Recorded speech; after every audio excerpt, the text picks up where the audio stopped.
నమస్తే, welcome to shadow news. ముందుగా బులెటిన్లోని headlines చూద్దాం. రాజమండ్రిలో అఖండ గోదావరి పర్యాటక ప్రాజెక్టును శంకుస్థాపన చేసిన షెకావత్ పవన్ కళ్యాణ్.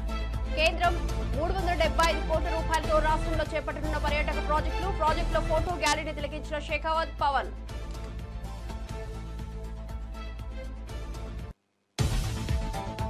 సీఎం రేవంత్ రెడ్డికి అవినీతి చక్రవర్తి బిరుదు ఇస్తున్నామని కవిత ప్రకటన. ఏడాదిన్నరలోనే 2 లక్షల కోట్ల అప్పు. ఆ డబ్బు ఏం చేశారని నిలదీసిన ఎమ్మెల్సీ.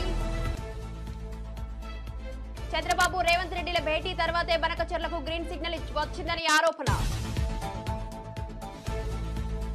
ఎస్సీఓ రక్షణ మంత్రుల సమావేశంలో ఉగ్రవాదంపై రాజ్నాథ్ సింగ్ కీలక వ్యాఖ్యలు. ఉగ్రవాదం, WMDల వ్యాప్తిపై ఐక్యంగా పోరాడాలని పిలుపు. ఉగ్రవాదాన్ని పెంచి పోషించే దేశాలు తగిన మూల్యం చెల్లించుకోవాలని హెచ్చరిక. ఏపీలో కాంగ్రెస్ బలపడటం రాజకీయంగా చాలా అవసరమన్న వైఎస్ షర్మిల. కాంగ్రెస్ అధికారంలోకి వస్తేనే విభజన హామీలు సాధ్యమని వెల్లడి. బీజేపీ గడిచిన 10 ఏళ్లలో ఒక్క హామీ కూడా నెరవేర్చలేదని వ్యాఖ్య.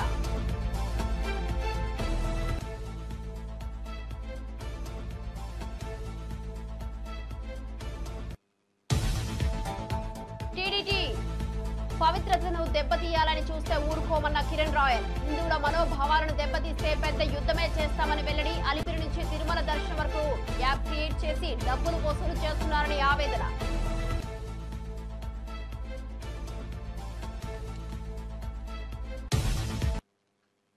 డీటెయిల్స్ చూస్తే రాజమండ్రిలో పర్యటించిన deputy CM Pawan Kalyan double engine సర్కార్ ప్రాధాన్యతను విశదీకరించారు. కేంద్రం రాష్ట్రం కలిసి పనిచేస్తే అద్భుత ఫలితాలు సాధ్యమవుతాయని తెలిపారు. రాజమండ్రి అంటే గోదావరి తీరం గుర్తొస్తుందని, ఇది తన మనసుకు ఎంతో ప్రత్యేకమన్నారు. గతంలో ఎన్నోసార్లు ఊహించిన అభివృద్ధి ఇప్పుడు కూటమి ప్రభుత్వంలో కేంద్ర సహకారంతో సాకారమవుతుందని హర్షం వ్యక్తం చేశారు. ఇక ప్రజలు ఆశించిన అభివృద్ధి కార్యాచరణలు త్వరలోనే ప్రారంభమవుతాయని పేర్కొన్నారు. రాష్ట్రంలో తాము చేపట్టిన ప్రాజెక్టులకు కేంద్రం పూర్తి మద్దతు కల్పిస్తోందని స్పష్టం చేశారు. కూటమి ప్రభుత్వంలో ప్రజలకు నూతన ఆశలు పుట్టినట్లు పవన్ వ్యాఖ్యానించారు. అలాగే గౌరవనీయ జలవనరుల శాఖ మంత్రివర్యులు మరియు జిల్లా ఇన్ఛార్జ్ మంత్రి శ్రీ నిమ్మల రామానాయుడు గారికి, గౌరవనీయ పర్యాటక, సాంస్కృతిక మరియు సినిమాటోగ్రఫీ శాఖ మంత్రివర్యులు శ్రీ కందులు దుర్గేష్ గారికి, గౌరవనీయ MP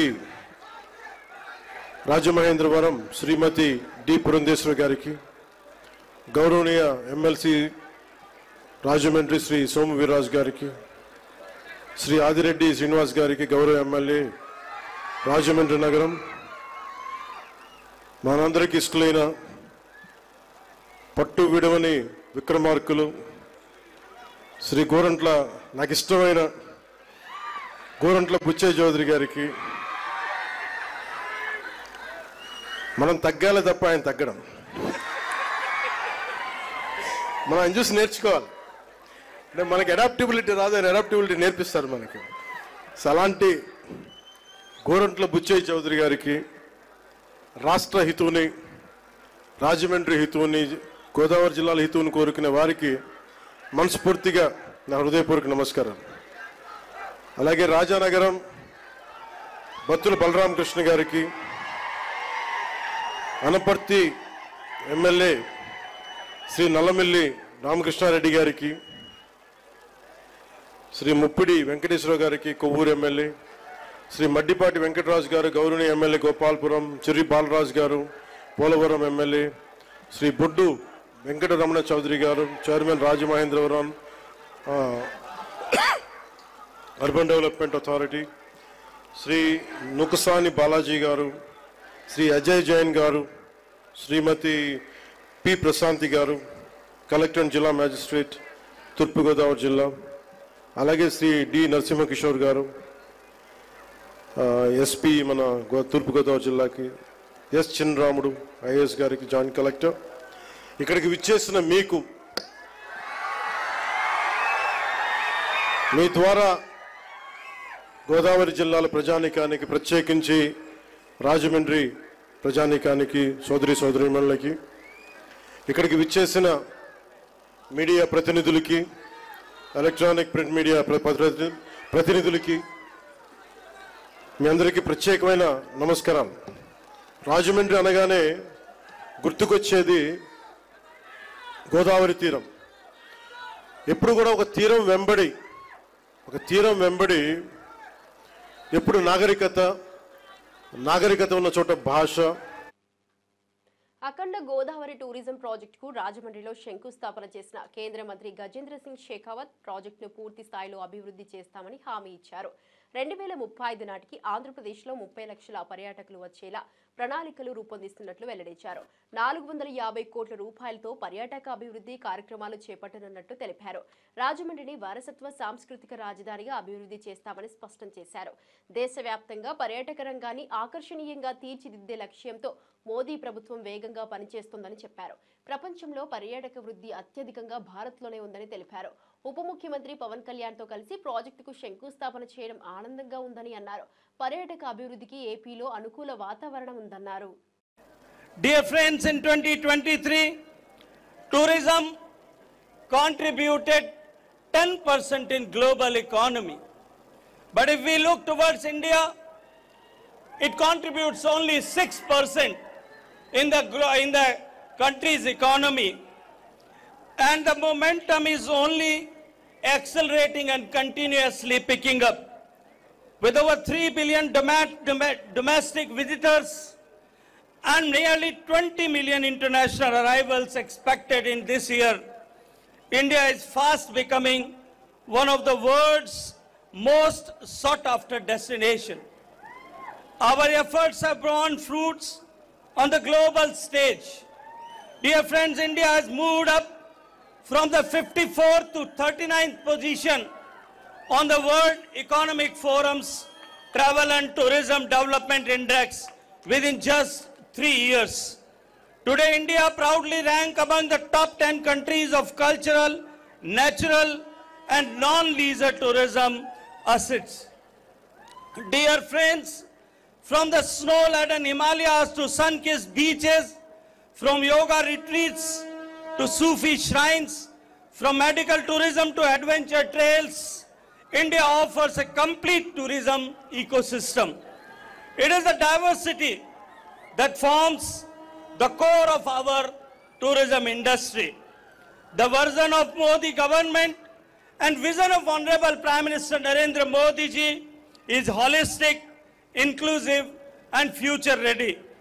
Through flagship schemes such as Swadesh Darshan, Prashad, Saski and CBDD, we are and spirituality meets sustainability. Under the bold and transformative leadership of Honorable Prime Minister Narendra Modi Garu and under the regime of this double-engine government in state of Andhra Pradesh, astronaut గా గుర్తింపు పొందిన దంగేటి జాహ్నవి మంత్రి నారా లోకేష్ ను మర్యాదపూర్వకంగా కలిశారు. తెలుగు బిడ్డగా దేశం మొత్తానికి గర్వకారణంగా నిలిచిన జాహ్నవిని మంత్రి అభినందించారు. ఆమె విజయయాత్రపై ప్రశంసలు గుప్పించిన లోకేష్ రాష్ట్ర ప్రభుత్వం తరపున భవిష్యత్తులో అన్ని విధాలుగా ప్రోత్సాహం అందిస్తామని హామీ ఇచ్చారు. అంతరిక్ష పరిశోధనల పట్ల రాష్ట్ర యువతలో ఆసక్తిని పెంచే దిశగా జాహ్నవి విజయాన్ని ప్రభుత్వం ఉపయోగించుకుంటుందని అన్నారు. సాంకేతిక విద్యా అభివృద్ధికి ఆమెను బ్రాండ్ అంబాసిడర్ గా చేయాలని సూచనలు కూడా వచ్చాయి. ఈ సందర్భంగా జాహ్నవి తన అనుభవాలను మంత్రి లోకేష్ తో పంచుకున్నారు. భవిష్యత్తులో మరిన్ని మహిళలు అంతరిక్ష రంగంలోకి రావాలని ఆకాంక్షించారు.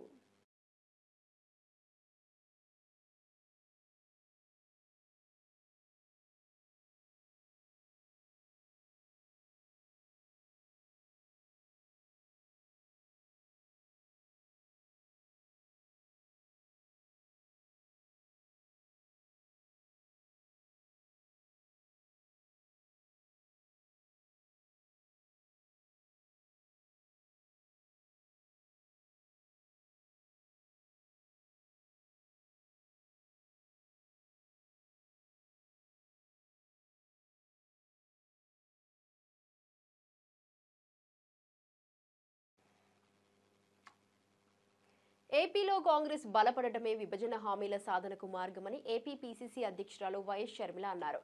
బీజేపీ గత 10 సంవత్సరాల్లో ఒక్క హామీ కూడా నెరవేర్చలేదని ఆరోపించారు. రాజధాని నిర్మాణ బాధ్యత కేంద్రానికి ఉండగా బీజేపీ అప్పులు మాత్రమే ఇస్తుందని విమర్శించారు. బీజేపీని ఎదుర్కొనే సత్తా కేవలం కాంగ్రెస్ కు మాత్రమే ఉందన్నారు. ఏపీలో మళ్లీ కాంగ్రెస్ ను బలపడేలా ప్రజలు మద్దతు ఇవ్వాలని ఆమె కోరారు. విభజన సమయంలో ఇచ్చిన హామీలు ఇప్పటికీ నెరవేరకపోవడంపై ఆగ్రహం వ్యక్తం చేశారు. రాష్ట్రానికి ప్రత్యేక హోదా, విద్యా సంస్థలు, పరిశ్రమల స్థాపన వంటి అంశాల్లో బీజేపీ విఫలమైందన్నారు. ఇవన్నీ సాధ్యమయ్యే పార్టీగా కాంగ్రెస్ ను ప్రజలు గుర్తించాలని సూచించారు.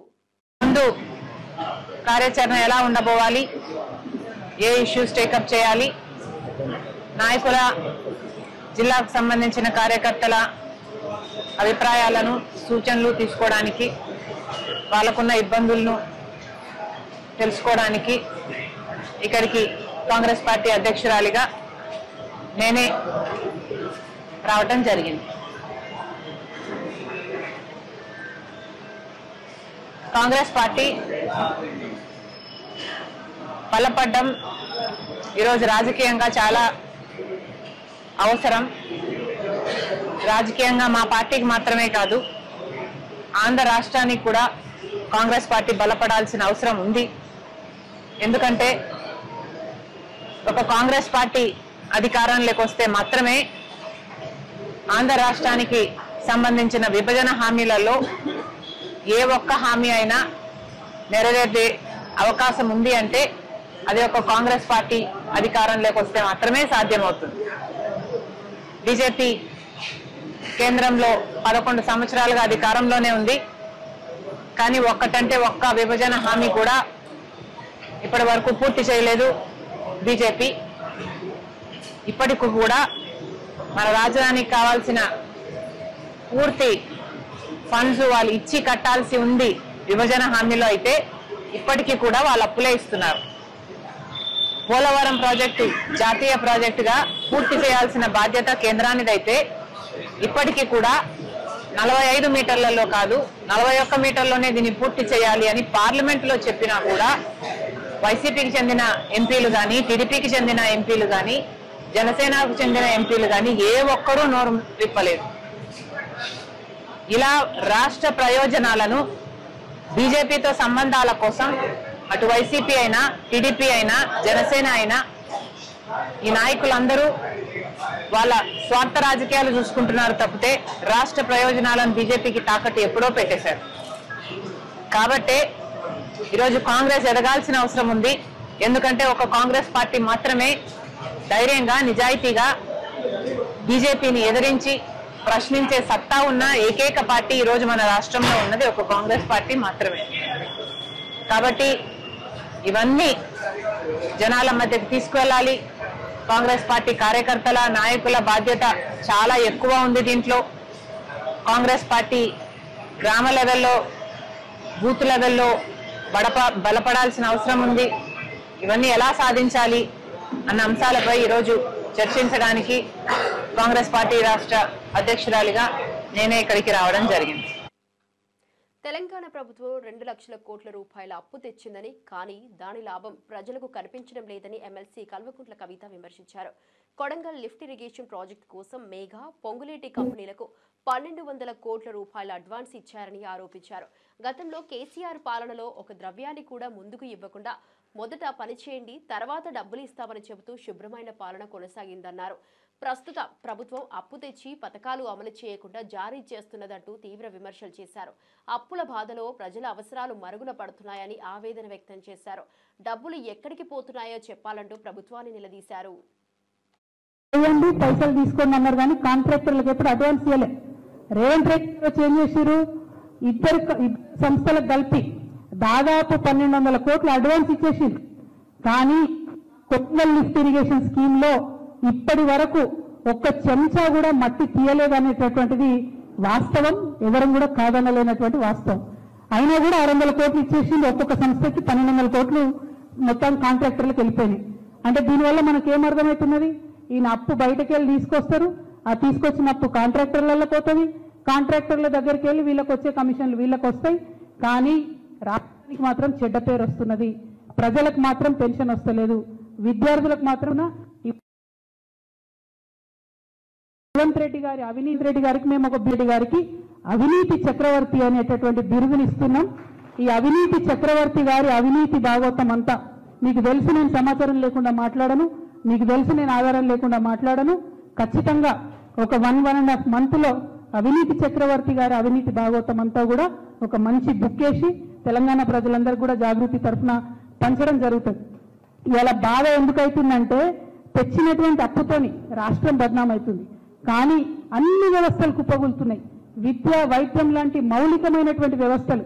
ముఖ్యమంత్రి గారు సొంత జిల్లా పాలమూరు యూనివర్సిటీలో నిన్న పైసలు ఇస్తే గానీ ఫుడ్ పెట్టమని చెప్పి ఆడికెళ్ళి మెస్లకెళ్ళి వెళ్ళగొడితే విద్యార్థులు పోయి గేటు కాడ ధర్నా చేశారు.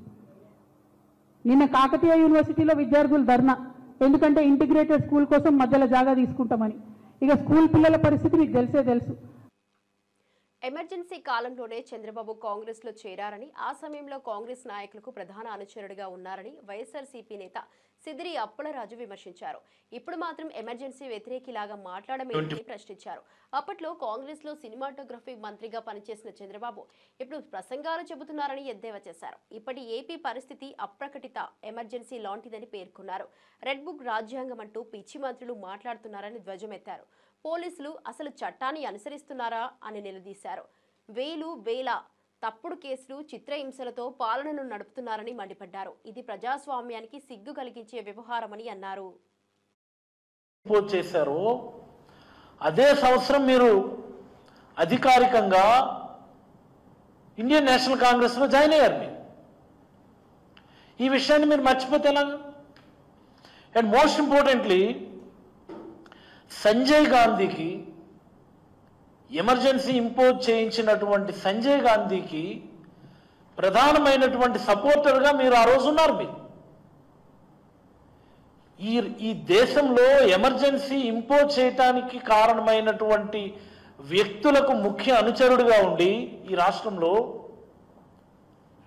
క్రియాశీలక రాజకీయాల్లో మీరుండి ఈ దేశంలో ఎమర్జెన్సీ విధించటానికి కారణమైనటువంటి పార్టీలోనే మీరుండి ఈరోజు ఎమర్జెన్సీకి వ్యతిరేకంగా మీరు మాట్లాడడం చాలా హాస్యాస్పదం. ఇది చరిత్ర. ఇది మీరు మర్చిపోవచ్చేమో కానీ ఈ రాష్ట్రంలో ఉన్నటువంటి ప్రజలు ఎవరు కూడా మర్చిపోరు. మీ రాజకీయ ప్రస్థానం ఎలా మొదలైంది అనేది మనం ఒకసారి గమనిస్తే. మాజీ ఎమ్మెల్యే జగ్గారెడ్డి సీఎం కావాలన్న తన రాజకీయ లక్ష్యాన్ని పునరుద్ఘాటించారు రేవంత్ రెడ్డి. ఇక ప్రస్తుతం సీఎంగా మరో 3 ఏళ్లు కొనసాగుతారని అభిప్రాయపడి ఆ తర్వాత తాను మరో 5 ఏళ్లలో సీఎం పదవిని అందుకోవాలని ప్రయత్నిస్తున్నానన్నారు. మొత్తం 9 ఏళ్లలో తన లక్ష్యాన్ని సాధించాలని నిర్ణయించుకున్నట్లు తెలిపారు. కాంగ్రెస్ పార్టీలో తనకు ఉన్న విశ్వాసంతో పాటు ప్రజల మద్దతుతో ఈ లక్ష్యం సాధ్యమవుతుందని ఆశాభావం వ్యక్తం చేశారు. రేవంత్ రెడ్డితో తనకు మంచి అనుబంధం ఉందని, పార్టీకి తాను ఎల్లప్పుడూ కట్టుబడి ఉంటానని స్పష్టం చేశారు. సుదీర్ఘ ఎంత 9,000 కోట్ల రూపాయలు 9,000 కోట్ల రూపాయలు 9 రోజులు 9,000 కోట్ల రూపాయలు 9 రోజులు. ఇది కాంగ్రెస్ గవర్నమెంట్, ముఖ్యమంత్రి రేవంత్ రెడ్డి గారు, ఫైనాన్స్ మినిస్టర్ బట్టి విక్రమార్క గారు, మా ఆల్ మినిస్టర్స్ యొక్క పనితీరు.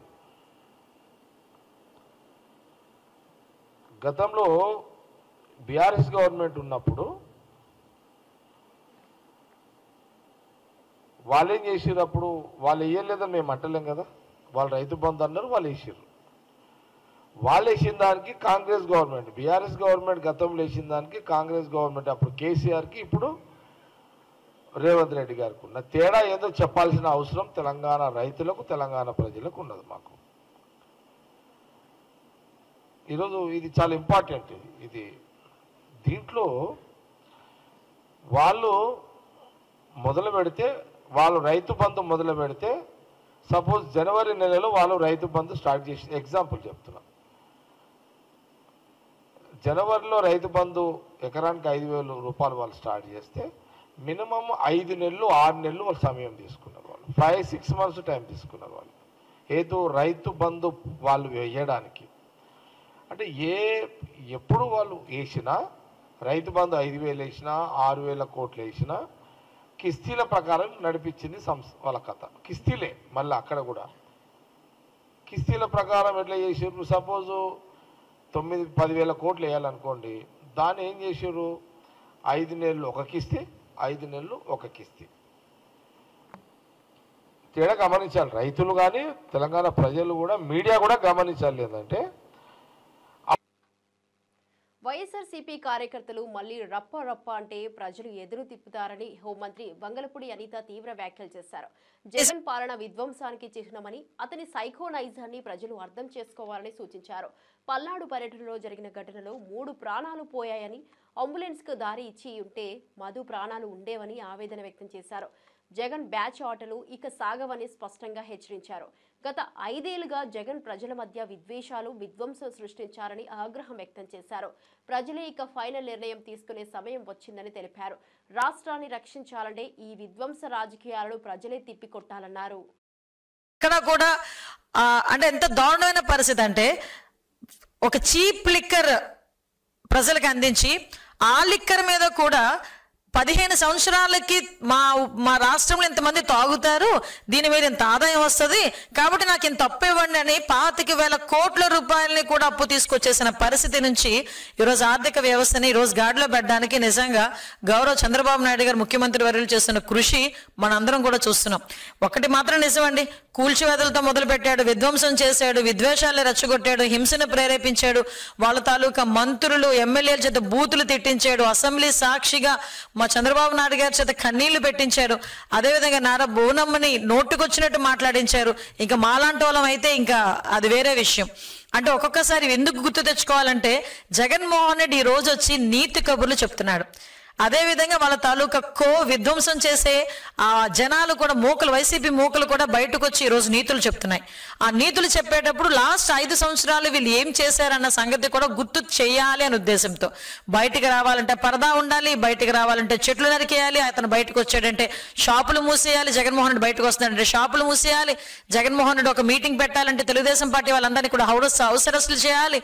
అదేవిధంగా అతని గురించి ఎవరైనా గట్టిగా సోషల్ మీడియాలో మాట్లాడితే వాళ్ళని తీసుకొచ్చి సిఐడి కేసులు పెట్టి ఇరికించాలి. ఆ సిఐడి కేసులు పెట్టేదానికి కూడా వయసులతో సంబంధం లేదు. 60-70 సంవత్సరాల అంకబాబు గారైనా సరే, లేకపోతే 65 సంవత్సరాల వృద్ధులైనా సరే, మహిళలైనా సరే, ఎవరినైనా సిఐడి చేతిలో పెట్టుకుని, ఆ రోజు పోలీస్ వ్యవస్థను చేతిలో పెట్టుకుని సామాన్యమైన ప్రజలు ఎన్ని రకాల హింసలు పెట్టారో ఈ రోజు నేను గుర్తు చేస్తున్నా. ఈ రోజు వీళ్ళు బయటకు వచ్చి మాట్లాడుతున్నారు. మేము ఏమైనా ఏంటది ఏదో ఆంక్షలు విధించామా అని మాట్లాడారు. మొన్న కూడా నేను దాని గురించి ఆంక్షలు విధించారని మాట్లాడేదానికి. ఈ రోజు ప్రజలు ఆంక్షలు లేకుండా ప్రశాంతంగా బతుకుతున్నారు. ఒక పరదా లేదు, ఒక చెట్లు కొట్టడం లేదు, ఒక షాపులు మూసివేత లేదు, ఒక హౌస్ అరెస్ట్ లేదు.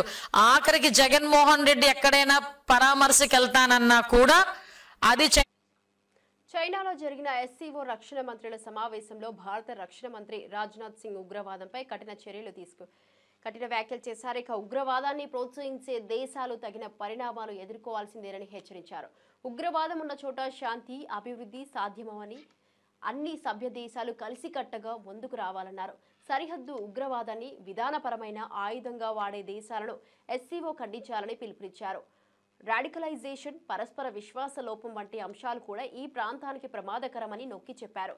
ద్వంద్వ ప్రమాణాలకు తావుండకూడదని, ఉగ్రవాదం ఏ రూపంలో ఉన్నా అతిగా వ్యతిరేకించాలని సూచించారు. ఇక ఎస్సీఓ దేశాలు సమిష్టిగా ఈ సమస్యలను ఎదుర్కోవాలన్నారు.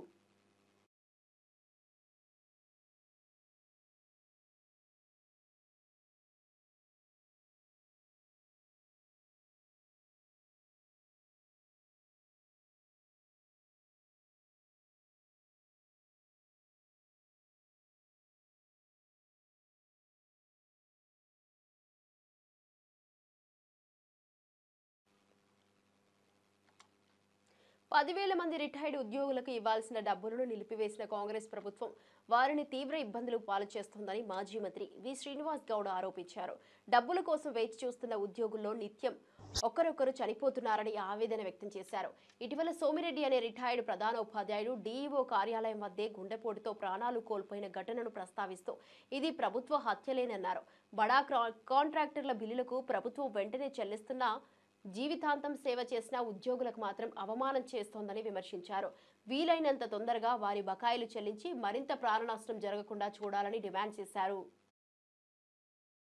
ఎట్లా తీర్చాలి, ఏ పైసలు వస్తాయో రావని చెప్పి టెన్షన్స్ తో అందరి ముందర టెన్షన్స్తో గుండా చచ్చిపోయింది ఆయన. రోజుకొకరు చనిపోతున్నారు. వాళ్ళ డబ్బులు వాళ్ళకి ఇవ్వడానికి ఇవ్వకుండా రిటైర్డ్ అయిన 10,000 మందిని చంపుతా ఉన్నారు. ఏ ఉద్యోగి ఇట్లా గుండా చచ్చిపోయినా అది ప్రభుత్వ హత్యగానే మేము భావిస్తాం. గుర్తుపెట్టుకోండి. 35-40 సంవత్సరాలు ప్రభుత్వంలో ఉద్యోగం చేసి ప్రభుత్వాలను నడిపి కష్టపడి ఇలా రోగాలతో రిటైర్డ్ అయిపోయి ఆ రోగాల డబ్బులు లేక చనిపోయే సందర్భాలు ఉన్నాయి. పెద్ద పెద్ద కాంట్రాక్ట్ బిల్లు ఆపండి. మేము పెట్టినటువంటి రైతు బంధు పైసలు 3 కాంట్రాక్టులకు ఇచ్చేసారు, 1,000 కోట్ల రూపాయలు. ఆ పైసలు ఇచ్చినా వీళ్ళందరూ బతికేటోళ్ళు. ప్రభుత్వము ఉద్యోగుల జీతాలు వాడుకొని ఇప్పటి వరకు 1,300 కోట్ల రూపాయలు వాడుకున్నారు. వాళ్ళ భవిష్యత్తు ఏం కావాలా? రేపు వాళ్ళ పరిస్థితి ఏం కావాలా? 2.5 లక్షల మంది ఈ రోజుకు 2.5 లక్షల మంది ఉద్యోగులతో జీవితాలతో చిలగాట మారుతున్నారు. ఈ నెల 29న కేంద్ర హోంమంత్రి అమిత్ షా చేతుల మీదుగా పసుపు బోర్డు కార్యాలయాన్ని ప్రారంభించనున్నట్లు కేంద్ర మంత్రి కిషన్ రెడ్డి ప్రకటించారు. నిజామాబాద్ లో ఈ కార్యక్రమం ఘనంగా జరగనుందని తెలిపారు. పసుపు రైతుల కలలు నెరవేర్చే దిశగా బోర్డు ఏర్పాటు అవుతుండడం ఆనందదాయకమన్నారు. ఇతర రాష్ట్రాలు కోరినప్పటికీ మోదీ నిజామాబాద్ కు ఇవ్వడం ఇక్కడి రైతులకు గౌరవమన్నారు. బోర్డు చైర్మన్ గా గంగారెడ్డిని నియమించడం ప్రత్యేకతగా అభివర్ణించారు. పసుపు ఉత్పత్తి, మార్కెటింగ్, ఎగుమతులలో రైతులకు మేలు కలిగేలా ఈ బోర్డు కార్యాచరణ సాగుతుందని వివరించారు.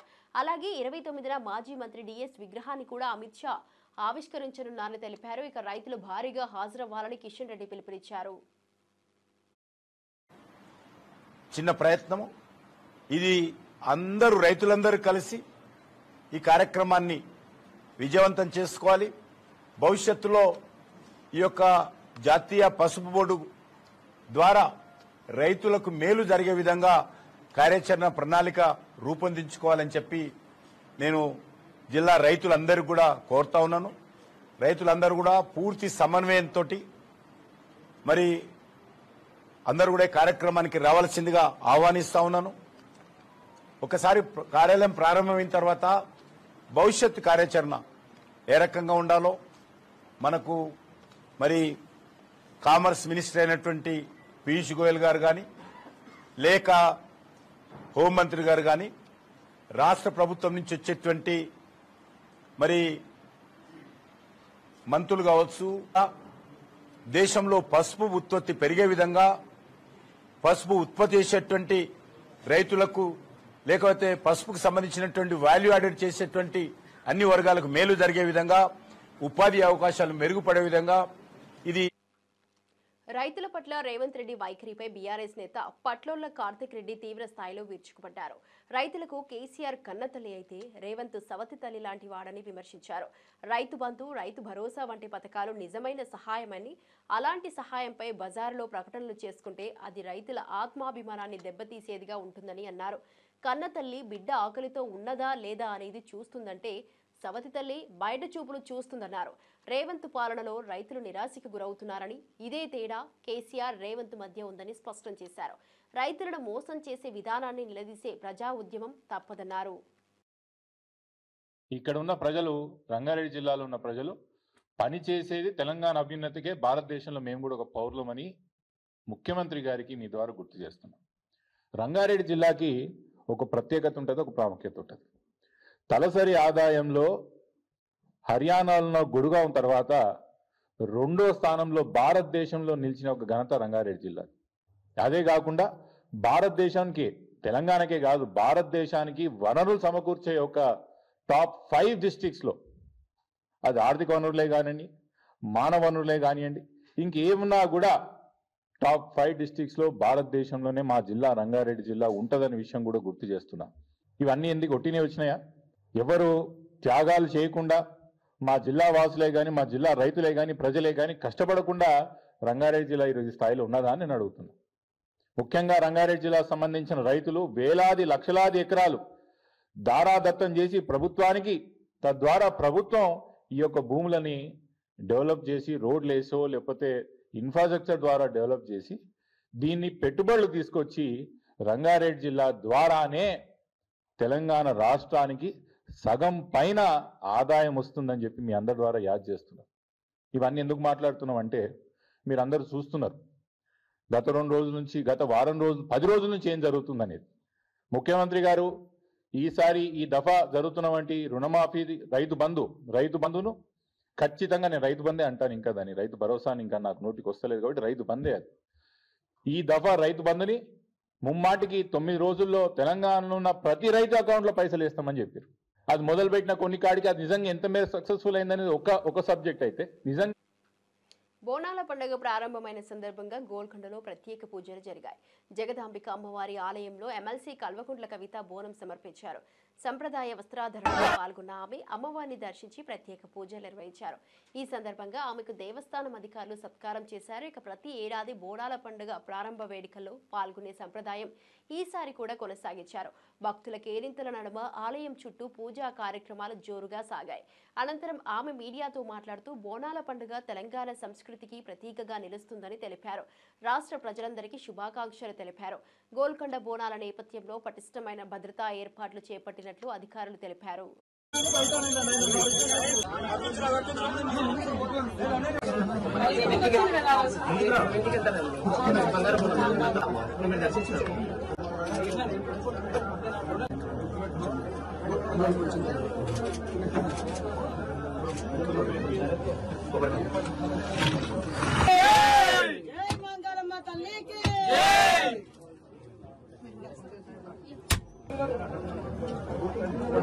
ఇవి ఇప్పటివరకు బులెటిన్ అప్డేట్ చూస్తూనే ఉండండి షాడో న్యూస్.